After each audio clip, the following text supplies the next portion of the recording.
My choice is always onion dosa. Vegetable dosa. It's my choice. Dosa வகைகளில் ஒவ்வொருவருக்கும் ஒவ்வொரு choice இருக்கலாம். ஆனால் எல்லா வகை தோசைகளுக்கும் ஒரே சாய்ஸ் இதயம்.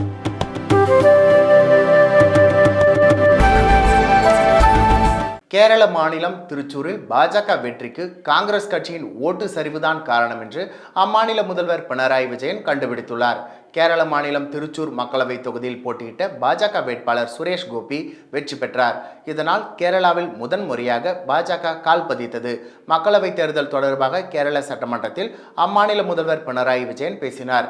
அப்பொழுது கேரளாவில் 18 மக்களவை தொகுதியில் காங்கிரஸ் வெற்றி பெற்றது குறித்து கவலைப்படவில்லை. திருச்சூரில் பாஜக வெற்றிக்கு காங்கிரஸ் கட்சியின் ஓட்டு சரிவுதான் காரணம். தோல்விக்கான காரணத்தை ஆய்வு செய்து சரி செய்யப்படும். தோல்விக்கு பொறுப்பேற்று நான் பதவி விலக வேண்டும் என்று காங்கிரஸ் கூறுகிறது. ராஜினாமா கோருவதன் பின்னணி என்ன என்று புரியவில்லை. வெறுப்பை பரப்பி இந்த நாட்டில் தொடர்ந்து வாழ முடியுமா என்று ஒரு பிரிவினர் கவலைப்படும் நிலையை பாஜக உருவாக்கியது. பிரதமர் மோடியை எப்படியாவது ஆட்சியிலிருந்து அகற்ற வேண்டும் என மக்கள் விரும்புகின்றனர். வாக்காளர்கள் காட்டும் விவேகத்தை நாம் புரிந்து கொள்ள வேண்டும். கேரளாவில் பாஜக எப்படி ஒரு இடத்தை வென்றது என்பது குறித்து தீவிரமாக சிந்திக்க வேண்டும் என்றார்.